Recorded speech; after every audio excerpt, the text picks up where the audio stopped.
Hey, we're There you live. We're go. live. So today, I'm Jeff with eBay Addicts. My special guest is the Kelly Hustle, Calvin.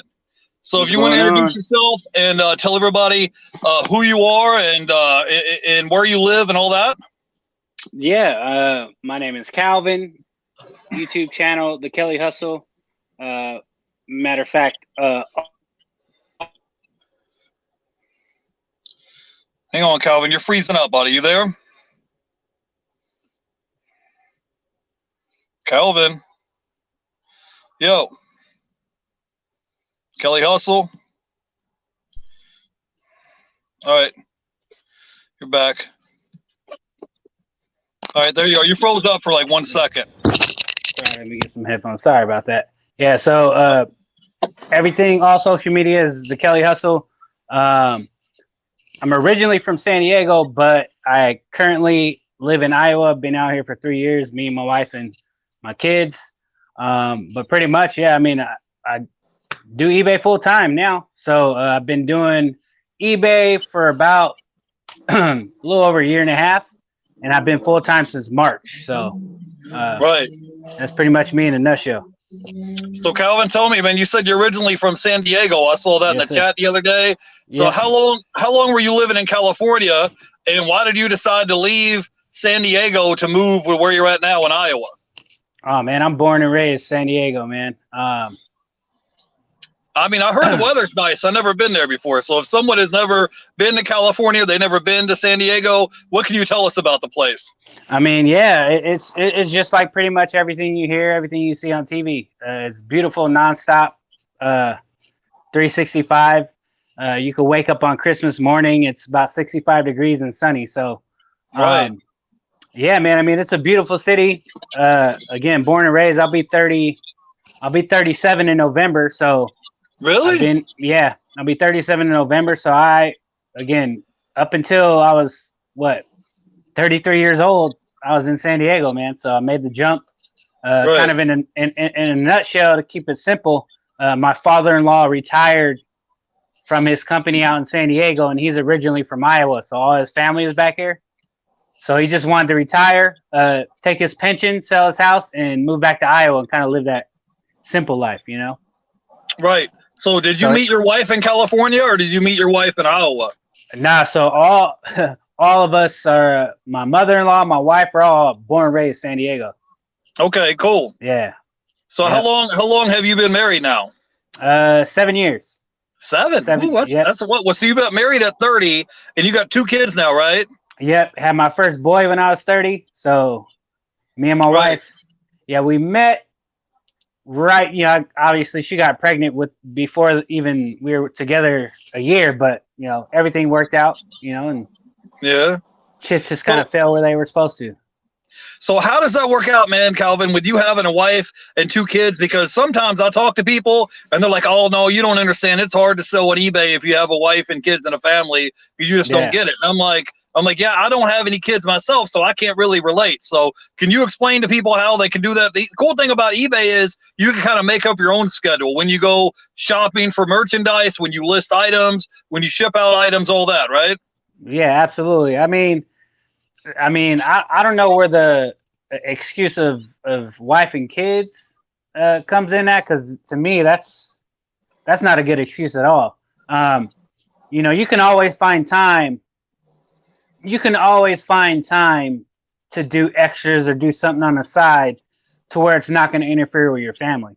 Like me, naturally, like I'm an entrepreneur. So before we left San Diego, I had actually I worked at Frito-Lay from 2010 to 2016, and I quit and I started my own mobile detailing business for about a year up until we left. So and before then I had a headlight restoration business. So I was always kind of in that entrepreneur mode, trying to find ways to make money outside of punching in a clock. Right. So the name Kelly Hustle, that's not just a name. That's what you're about. The hustle is real for you, right? You was out there doing all that, right? Absolutely. Yeah, right. The thing is, before either one of us had YouTube channels, we used to run into each other on the internet all the time. I was actually, because I would run into Calvin and we'd be in the live stream and I'd be like, hey, what's up, Kelly Hustles? Yep. So we've actually been cool for a minute, man. Because even before we even had a YouTube channel, I would always run into you online, man. Mm-hmm. So how things been going? I know you said you're taking a break from YouTube right now, but how's everything been going with YouTube and with your eBay store? So with YouTube, man, it got to the point, obviously YouTube is always going to be the secondary thing. And I always wanted to make content on YouTube. I never knew it would be reselling content. So when I actually started, it's been years that I wanted to make content. So then when I actually got started and doing the eBay reselling content, it was cool. I started doing it. I started learning how to edit, do all these different types of things. But then, it does take up a lot of time, and not to kind of get on an excuse path, because again, you could find time to do things that you need to do, whether if you're staying up later, just managing your time better. But it got to the point to where I hated editing, and it just wasn't fun for me. Yeah. Trying to keep up with the consistent content. So, it just got to the point to where I was stressing out. Like, I got to get a video up today. And I was just like, man, I got to take a break.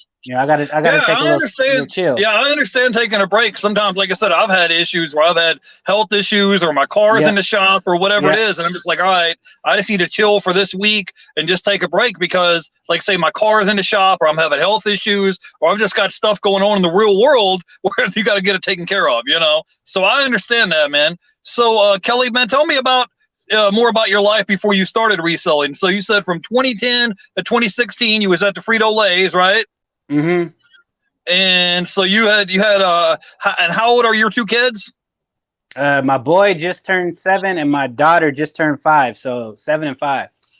Right. So what caused you to leave the Frito-Lays when you left their Frito-Lays to go there? Were they just laying people off, or you just tired of it, or what? Nah, it was just, man, I kind of just got tired of, I always knew I knew I had a purpose, and I knew Frito-Lay wasn't my purpose. Right. And it just got to the point to where, again, the money was all right. Again, it wasn't a money issue. It was actually pretty decent money for not having, I just got a high school diploma. So, you can get into any type of sales industry and you're going to make money all the time. Like, I sold cars before, so I made very good money selling cars. But at the end of the day, it's not about money, man. It gets to the point to where it's just like, you got to be happy doing what you're doing every day, because you're spending damn near most of your life. You're spending most of your time punching in a clock. And, and that's fine. Again, entrepreneurship ain't for everyone. It's hard as hell. And going to work and punching in and putting in your 40 hours a week, doing a specific job working for a company, that's not for everyone either. But so there's no right or wrong way. It's just about, at the end of the day, if you can be happy, or if you can do something and it's not causing a strain in your life, then, there's really no issue.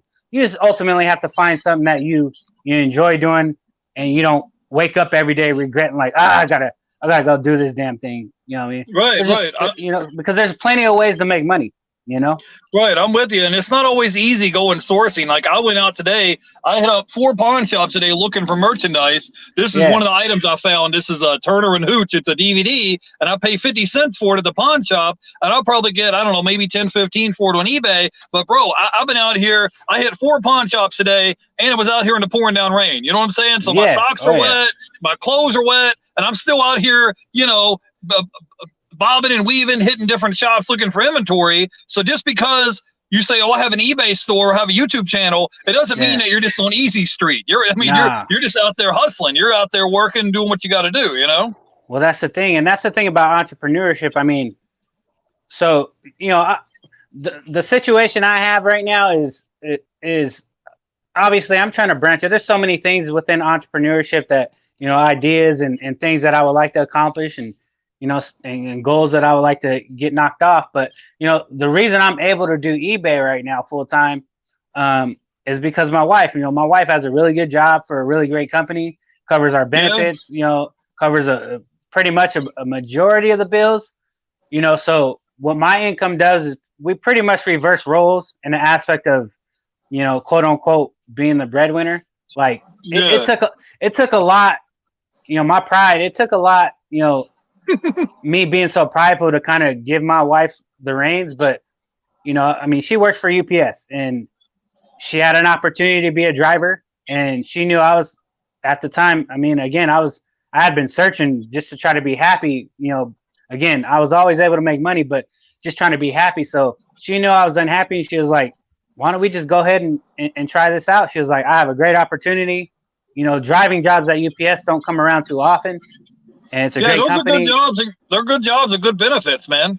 Absolutely. I mean, it's a grind, and it's a grind. But the thing about it is, when I first met her, like, the first thing I noticed about her was that she was always a hard, efficient worker. Like, she was going to work, she gets the job done. I met her when she just turned 20, so she was, a little girl. I was like 27, so. But yeah, that's the one thing I noticed about her, is that she was a hard worker. So we reverse roles, and because she has that job now, it allowed me to do eBay full time. Now I'm not making as much money as I can, being in a sales position. I worked at Verizon, and I made very good money. But again, it's just about me being happy. And somebody's got to be home with the kids too, right? If she's working late, somebody's got to be home with the kids. You can't just have somebody else raising your kids. You don't want to drop them off at the babysitters or at a daycare or something, right? Yeah, well, it's tough. I mean, there's always trade-offs. You can have enough money to take your kids to daycare and do this stuff, but at the end of the day, that free money that you're spending on daycare is very expensive. Right. I mean, at the end of the day, it's about having that money that's left over that you can use, to do for vacations. Have little fun things for your children, and then obviously you want to invest. So, here's the two things, the main key things that set me up to go eBay full time was obviously my wife's opportunity, so we could reverse roles. I just had to make up what she was making before she got promoted. So that was easy because I was doing that part time. The second key for me going full time was my cash flow. So for the first year of me doing eBay, I didn't have to touch that money because I had money. You were just reinvesting it, right? That's all I was doing. Yeah. Every month. So whenever you made a sale, you wasn't trying to hurry up and go spend it on an ice cream cone. You was trying to reinvest it to buy more merchandise, right? Exactly. I didn't have to touch it for personal use at all. So, there's a lot of ways that you can become a full-time reseller. There's a bunch of examples, but you gotta have some things in place. Like if you're a 19-year-old kid and you kind of are at a crossroad, you don't know if you want to go to college, you don't know if you just don't know, but you're still living at home. You don't have any bills or anything like that. You can technically be a full-time reseller. You know what I'm saying? Because you have no overhead. So that's a big part of it, man, is the overhead. And that's with any business. Like cash flow is everything. Yeah. In order to grow your business, you got to put money back in. If you're not investing, if you're not investing into a business, no matter what business is, reselling, coffee shop, ice cream store, like you got to put money back in, whether it's in the product, whether it's in the marketing, advertising, letting people know who you are and what you're doing. Like you gotta invest money back into your business, or else your business isn't gonna last. Right, I'm with you, Calvin. Yeah, man. About a year ago, I had me a nice condo because I live in Tampa. We was over there in Clearwater by the beach, and I had a really nice apartment over here, but it was costing me like $1,200 a month to stay there.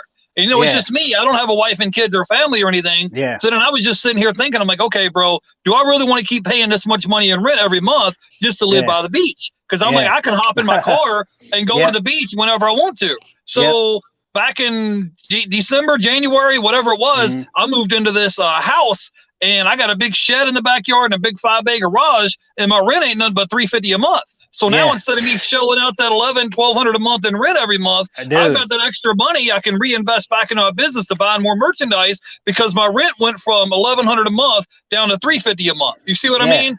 And I got a big shed in the garage and a big 5-bay garage to store all my stuff. So I don't have to go pay for a storage unit to go store all my eBay merchandise. So that way it's like a double hitter. So that way we're reducing our expenses from $1,100 a month to $350, and we've got this storage unit and this 5-car garage and a big shed in the back to store all my eBay merchandise. So, Calvin, one of the I'm not trying to ignore you guys in the chat. One of our viewers, they wanted to know where you got those racks from in the back. You had some racks in the back to store your eBay merchandise on?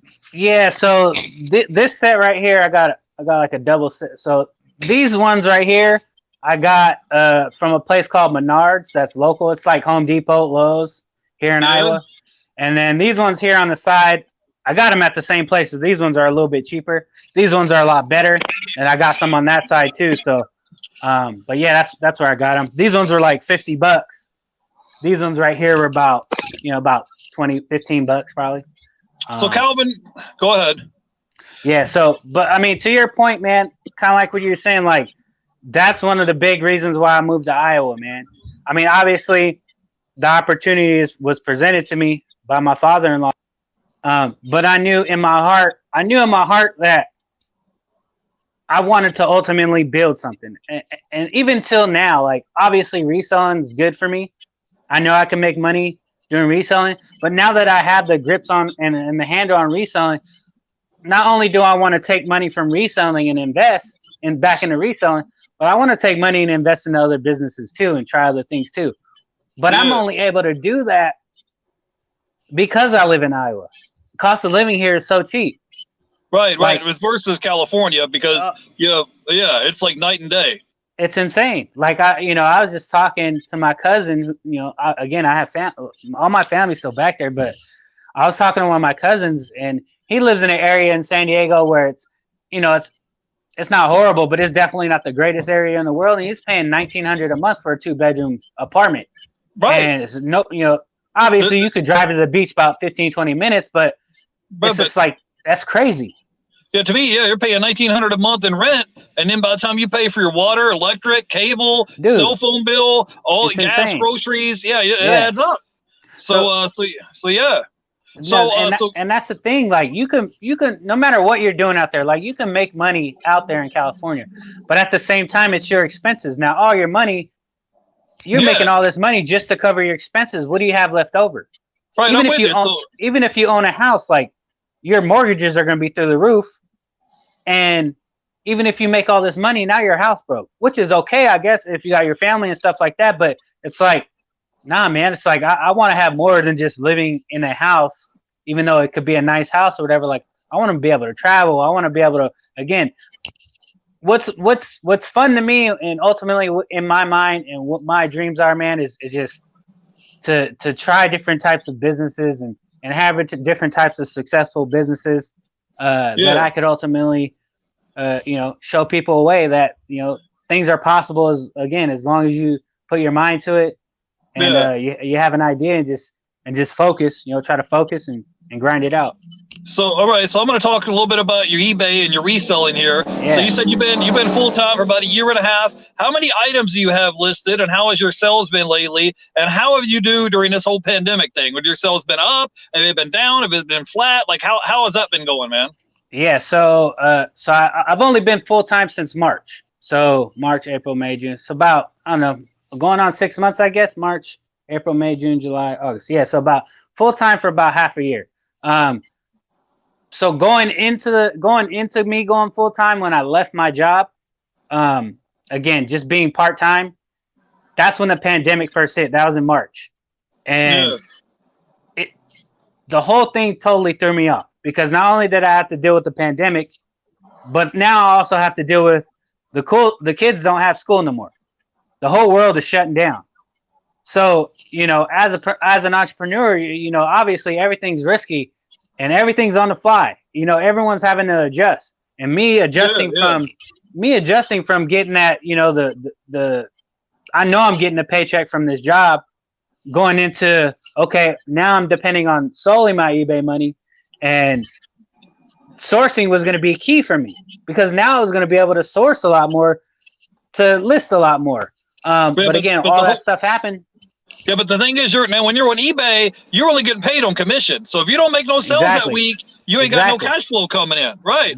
And that's the thing. So probably for about a month, so from March to about almost the end of April, I was getting adjusting, getting acclimated to the kids having online school and stuff like that. So there was a little bit of a bump there. But that's entrepreneurship, man. There's uncertainty. You're not guaranteed anything when you're an entrepreneur. I mean, it's all based on you. So I had to get out of that little hump there, and then all of a sudden I was like, dude, this like good thing I had the cash flow, right? Yeah. So the cash flow gave me that safety net, not only to source, but it gave me that safety net to help cover my part of the bills for the household. So then I was like, you know what? I got to think outside the box. Their stores are closed down. There's no garage sales. What do I got to do? So I started sourcing Facebook Marketplace big time. And once I started sourcing Facebook Marketplace, which I always told myself, in my area, it sucks. I can't find any deals. Like, they're not coming. People are charging too much. It was totally the wrong outlook on it, man, because the main thing about it is the more you do something, the better you're going to get, the more opportunities you're going to run into. So the more I started looking on Facebook Marketplace, the more deals I started coming across. I seen you get that Nintendo Wii. That one that was like new in the shrink wrap or something, bro. New in the shrink wrap, and that was at the height of when Wii's. You know, Wii's weren't very like the market on Wii's weren't great at all before the pandemic. Yeah, so and then when the lockdown went in place, you got once a pretty the lockdown, good. Once the lockdown went in place, it was like, okay, games are soaring. So I went on a tear, just like any type of game I could get, I was hunting for them and I was grabbing them, man. So I picked up a lot of momentum from that, and my game started going crazy. So from about from April until now, I've been averaging anywhere from like last month was probably my lowest month since April, but that was my own fault because I didn't list as much. But I did about $3,600 in sales. So from April until now, I've been averaging about 38 to 4, like right at $4,000 in sales. Now, obviously, that's not all profit. That's gross, but it's gross. But you're putting money back into the business after taxes and cost of goods and shipping and doing all that stuff. I mean, I'm bringing in enough that not only helps me, take care of what my wife was making when she was part-time, but it's still giving us enough money to have a little bit extra on the side too. Plus, obviously I'm still able to keep my cash flow to the point to where, I mean, sourcing is not an issue for me. Yeah. I watched a lot of your videos, Calvin. I saw you when you was talking about the Nintendo Wii's.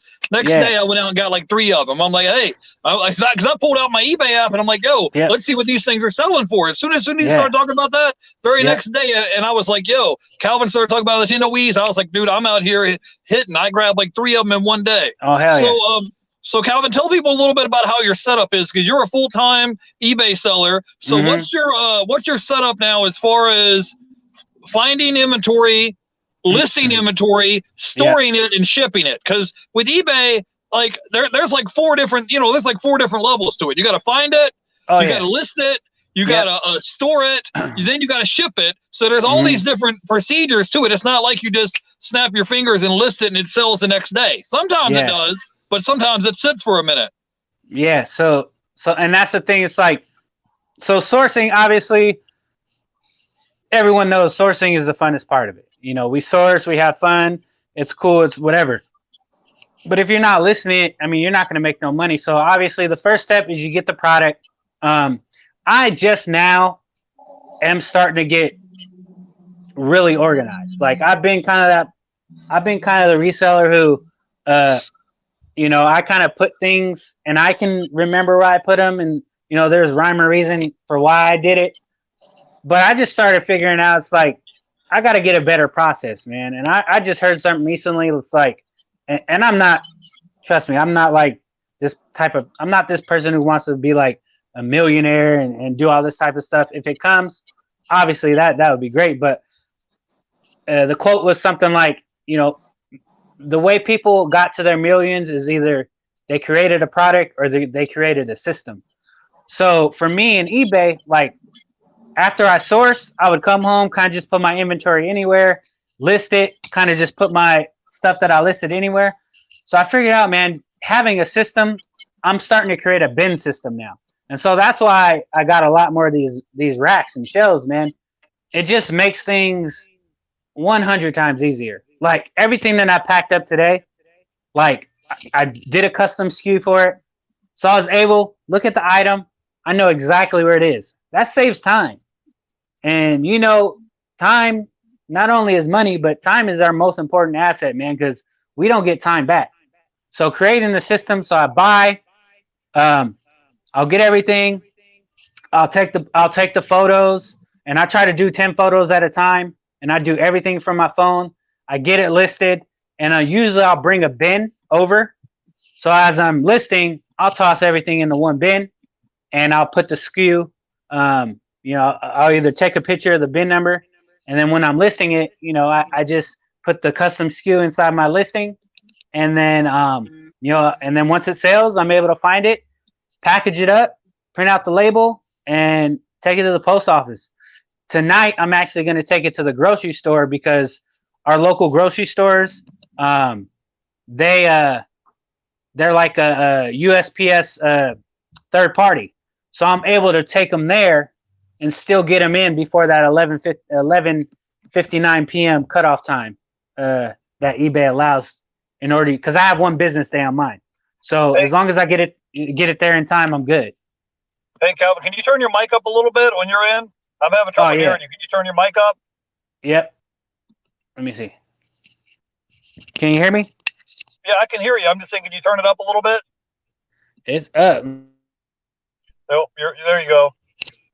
No, man, we're good. Just roll with it, man. I was just having trouble hearing you. Okay. Yeah. But yeah, I mean, that's pretty much the process. I mean, if you look at it, it's a 4-step process. You source, you take pictures, you list, and then you pull your items and get them packed up and shipped. But right. So how many items do you have listed right now on your eBay store? Right now I'm at 427, I want to say. 427. Okay. Yeah. And what is it? Because I saw that one yard sale you did where you got all those video games for like $1 a piece. Man, that was some good work. But I know you've been sourcing some hats and stuff too. So what kind of merchandise is it that you've been sourcing lately that you've been going after? Yeah, so I mean, I try not to niche down too much. Obviously, I've taken a liking to hats, and the one thing about hats is the hats that I'm sourcing, they're vintage hats. So you're not going to find too many of them listed on eBay. You know, a lot of the hats I'm getting, like, you're not going to find too many hats that like this on eBay. You know, you may find a couple, but they're limited. So you can kind of set the market on that. Hats are very easy to take pictures of, and they're very easy to ship. You know, yeah, and it's easy to store too. And what kind of margins do you have on some of these hats, Calvin? It depends, man. So the first couple of big bulk hat deals I came across were just like through the roof. So the first one I can 100% remember, it was at a garage sale, and it was like on a farmhouse. And my buddy actually pointed the garage sale out to me, and he was like, "Dude, I'm not able to go. Here's a garage sale that's going on." And the crazy thing about it, in the pictures, I seen games. I didn't even see hats. I seen games, and so I was going there for the games. And so when I pulled up, the garage sale started at 7:30. I got there at 7:30, and there's already people there shopping. So I was like, probably the games are probably gone. So I walked up into the garage, or this big old shed, and the games were there. So I was like, cool. So I started looking around, and I seen hats. And I started looking through the hats, and I was like, there's no way. They wanted 50 cents a piece for these hats. And I'll show you an example of one. So, yeah, bro, 50 cents a piece, that's my price range, bro. Yeah. Now we're talking, right? Absolutely. So an example of one of the hats that I got from that time are long gone. But this is an example of the hats that I came across. So these are vintage DeKalb seed farmer hats. And I was into them for 50 cents. I mean, this is going to go, depending on how fast I want to get rid of it, anywhere from $50 to $100. You know, so absolutely. Yeah. When I first came across that first hat deal, I knew it was a niche that now I know I have access to because I'm in farm country. I sold 2 of these hats. One buyer bought 2 of them. It was for like $210. Well, How many hats have you been selling, Calvin? I have a lot of hats I need to list, and I haven't been listing as many hats as I should. I've been listing a bunch of stuff. So, well, the hats sound like a good deal to me, man, because your barrier to entry, you're paying like 50 cents or $1 a piece for these hats. They're not heavy to ship. They don't take up a lot of space to store. And as soon as someone sells it, you just throw it in a padded envelope, throw a shipping label on, you're through with it, right? Yeah. So with hats, especially with these hats, I mean, if I were to put $100 hat in an envelope, that would be a bad on my part, especially for customer service. You want these hats to get there perfect. So I have boxes. Let me grab one real quick. Yeah, well, I'm just asking. I'm not expert on selling hats, so I'm trying to figure it out. So you ship them out in a box like that? So I have specific boxes that I use for hats, and they're eBay boxes. They're 8x8x8s, and when you fold them down, they just, I mean, for straight bill fitted hats, I mean, it doesn't matter. They're perfect size for hats. And so I throw my hat and see, I got one. Throw the hat in a little plastic, poly mailer. Throw the hat inside the box, and it's good to go. And it's 9 to 11 ounces. It's never going to cost. I mean, for me personally, because I live in the middle of the country, so whether I'm going far East Coast or far West Coast, it's going to cost me $4.50. So again, it's very simple. You have your eBay customers, do they pay shipping, or you paying shipping costs? No, I do hat plus $4.50 shipping. Okay. So so let me ask you some questions, man. What kind of advice, if someone is kind of working part-time on eBay and they're thinking about going full-time, could you give us like 3 or 4 tips of things they should think about or consider, or say that they're like, maybe they work a full-time job right now and then they're selling part-time on eBay, like on nights and weekends, but they're thinking about going full-time? Like what kind of advice would you give them, Calvin, to say, let them know, like, here are some tips that'll help you along the way? Yeah, I mean, the first thing, I mean, let me just start off with the realistic part of it. I mean, full-time reselling is, I mean, it's a grind. You're not, I mean, I know there's a lot of videos and stuff out there that make it look easy, and we try to show the good of it for the most part. But I mean, it's a grind. So you're definitely gonna have to grind. But I mean, the things I would say is, work your job and do eBay part-time as long as you can to build that cash flow. Now, everyone's situation is different. I mean, it's a case by case, because do you have a family? Do you have, a house payments? Do you have, what are your expenses? What's your overhead? You have to figure out what your overhead is first. If you can afford it, again, if you're a 19-year-old kid living at home with no bills, you can go full-time right away. But let's just say for the general person who has a wife, kids, expenses and stuff like that, obviously, make sure you have enough cash flow so that when you do go full-time, you have that cash flow to not only cover sourcing, but you also have that cash flow to cover your expenses. And you have the cash flow to cover your expenses for the good months, for the down months, because in business, man, again, there's nothing guaranteed. You're gonna have great months, you're gonna have some down months, but you got to keep your foot to the pedal. So cash flow is really important. Try to hold off going full-time as long as you can. Me personally, I'm always in the belief that, especially with reselling, like, and this again goes back to trying to stay at your job as long as you can. Try not to take out any loans if you don't have to, because that kind of you kind of get in a little bit of a hole. But yeah, build that cash flow. Just research. Get better. So when you say building cash flow, you're saying, like, if I sold an item let's say I sold that hat for $100, out of that $100, how much of that $100 should they reinvest back in their business to buy more inventory? All of it. If they're part-time, all of it.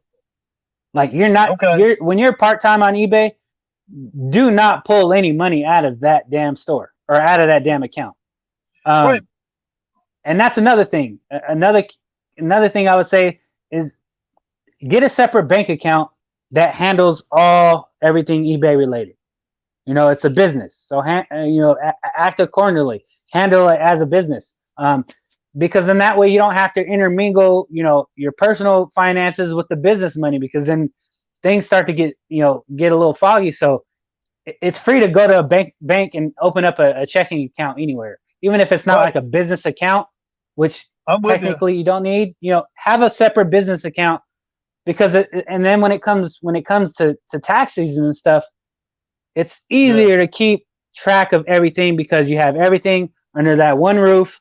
You have all your bank statements, everything you're sourcing with, you're using that card and stuff like that. So everything's kind of right there for you. You don't have to go here and look for it and there and all these places. Yeah. So, but honestly, man, I mean, really, it's the main thing is just having that cash flow, man, because without the cash flow, you're not going to be able to source. You're not going to be able to quit your job, because you got to pay bills still. I mean, it's not just because you say, hey, I want to go full-time eBay, your bills are going to go away. You got to still cover your bills. So I would say build up enough cash flow to where you feel confident that you come across $1,000 deal or a $2,000 deal. It's not going to break your bank, and you still have money for, I don't know. Ideally, you want to have, like, if you go out there and do reading, you want to have 6 months of bills saved up. But you want to have at least have some cash flow where you can cover 3 months worth of expenses in case you have a down month, in case something like a pandemic happens and people's businesses get thrashed, So the cash flow is the most important thing, man. Everything else can be figured out. And it's kind of, and how often should we list on eBay? Like, how often should we try to list every day, like 4 or 5 days a week? Like, what do you think? Like, you're doing it part-time and you're trying to make this your full-time gig. How do you determine how often you list, how many days a week, how many items you recommend that we list? Because you're full-time now, right? Yep, full-time. So I stick to, I try to get minimum 10 items listed a day. So there's days where I do 12, there's days where I can do 13. And I try to structure it more where it kind of, quote unquote, is like a 9 to 5. So, Monday through Friday I'll list. If something goes on during the week to where, we were doing something, I just didn't list, and I'll make up for it on like a Saturday or Sunday. But usually, keep a schedule, or try to stick to a routine. If you're part-time, when I was part-time, I was trying to do like 5 items a day, and I would get up 5 in the morning, and because I know I had to be to work at 9, and I got to take the kids to school at 7, and I still had to go to a full-time job. So, I'd get up at 5, I would get 5 items listed, and try to do like that. So there's no exact, there's an algorithm to eBay, and no one knows the exact science of it. I will say, just for me personally, and what I've experienced, and I think what most people experience, if the more you list consistently every day, you're going to get sales, and that's just the bottom line. Now, I've noticed a computer algorithm. Like, if you sit there, you list 30, 40, 50 items, and you do it consistently every day, it's almost like restocking a vending machine, and all of a sudden, you'll start seeing sales. But if you just list, okay, I listed 10 items for this week, and then you're like, okay, I'm through with it, then all of a sudden, your sales are going to kind of slow down a little bit. Yeah, they're going to taper off. Now you got to, and it's going to come with experience. Like, when I first started sourcing, I made some bad buys. And I still make bad buys till this day. That one recent was I dropped like $200 on like 150 duck decoys that I thought was a good idea, and I could have made money on eBay, but they were dirty. The process of getting them listed on eBay and doing all that stuff, it just wasn't worth it. But I learned my lesson, so I was able to kind of just dump them off wholesale at a garage sale that me and my buddy had. So it worked out, but yeah, I mean, you're going to get better at sourcing, and you'll find better products. So your sell-through rate's going to get a lot better. Obviously, the better stuff you find, the more money you're going to make. But that all comes with experience. How many days a week do you go sourcing? And when you go sourcing, like, do you mainly go to yard sales and thrift stores, or what are like the main places that you try to target when you're out sourcing? Right now, because here in Iowa, we're seasonal. So from it can be as early as October, late October through February. It's snowing, so there's no garage sales. So right now, I'm taking advantage of our garage sale season. So that's all I've been doing. So from Thursday through Saturday, I'm out garage selling. Now, I will say this. If I have a great day on Thursday, for the most part, unless I see something like the newspaper or Facebook, as far as like a garage sale, and something entices me, I won't go out. But usually when I'm out there on Thursdays, there's not a lot of competitions because it's either the resellers or a bunch of older people who aren't really resellers. So I can get a lot of the good stuff on Thursdays. But yeah, so Thursday through Saturday, I'm out garage selling.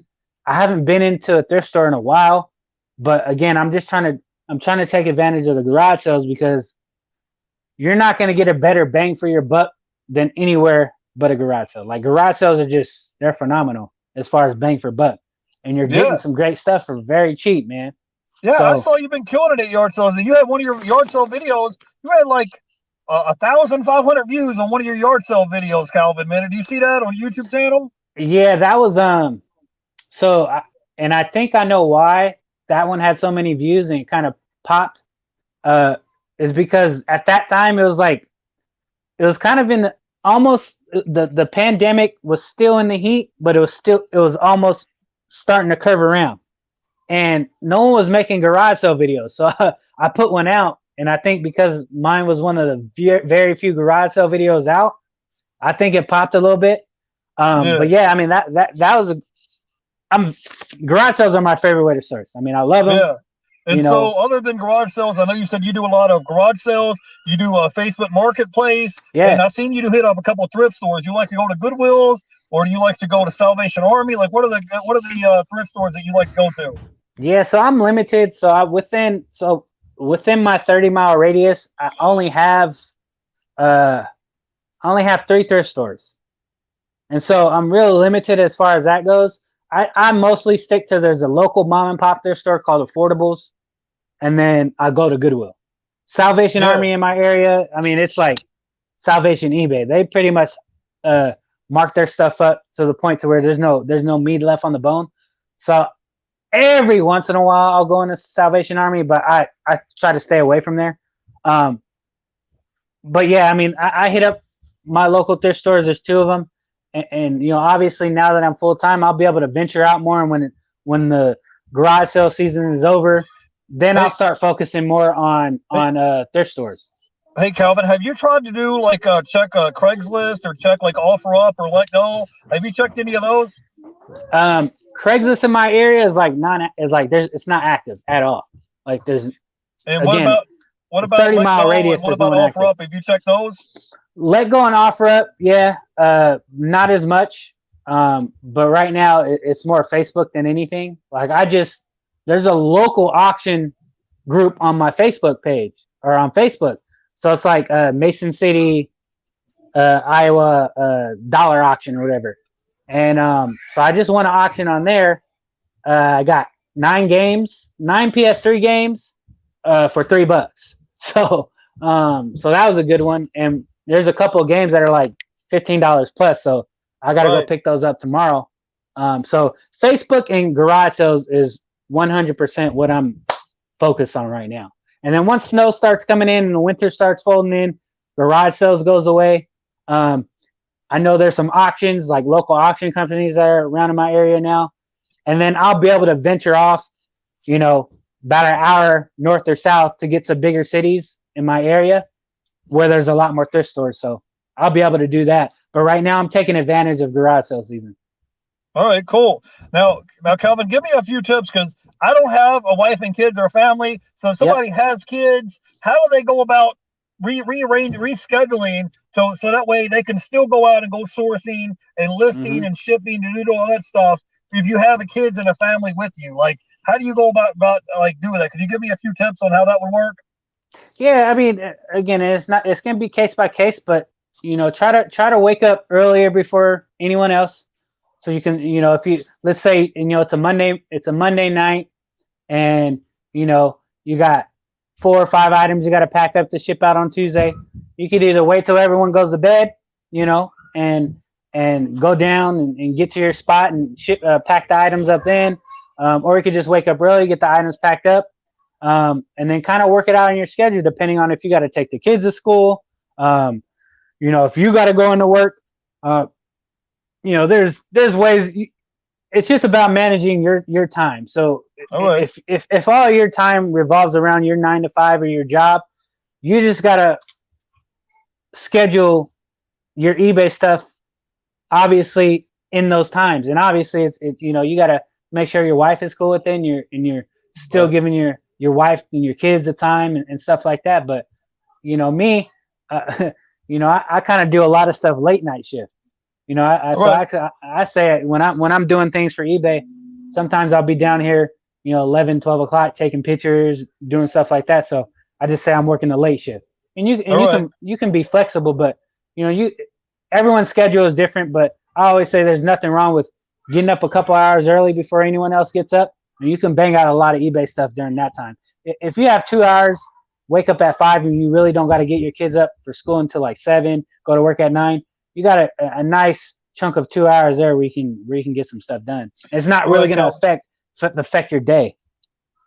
Right, Cal. So we've been live for about 45 minits, bro. You Yes, wanted sir. to have anything else you want to say before we let you go? Because I know you said you got to go take your kids to get shoes. Yeah, You got to do yeah, some we're running gonna go get around. some So, shoes. do you have anything else you want to say before we let you go, bro?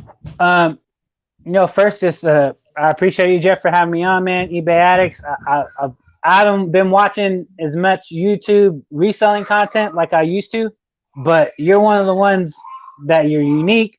The way you source, you come across the bulk deals, and you know how to source those bulk deals at pawn shops, which is another avenue that people need to look into. Because there's not many people that source pawn shops, and you're one of the ones that gave me that idea. So again, I appreciate you for having me on. You're definitely one of the ones out there that's grinding and hustling. So people can definitely learn a lot from you. And you can definitely motivate people just by watching your stuff, man, because you hustle, Yeah. you're on your grind. Yeah. Other than that, I would just say, man, you know what?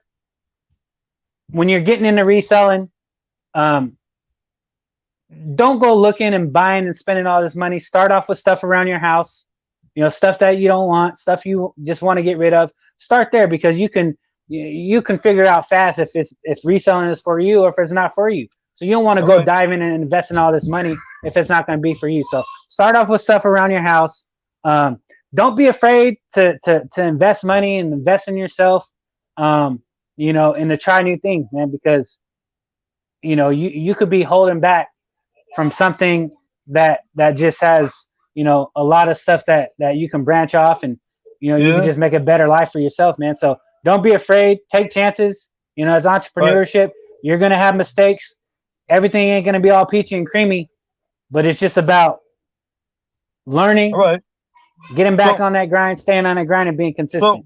so Calvin, I got one more question for you, because this is the Yeah. question everybody asks. They want to Yeah. know, when is Calvin's next video coming out? When is Kelly Hustle going to have a new video out? We want to see it. We're subscribers. Give us a new video. When is it going to happen?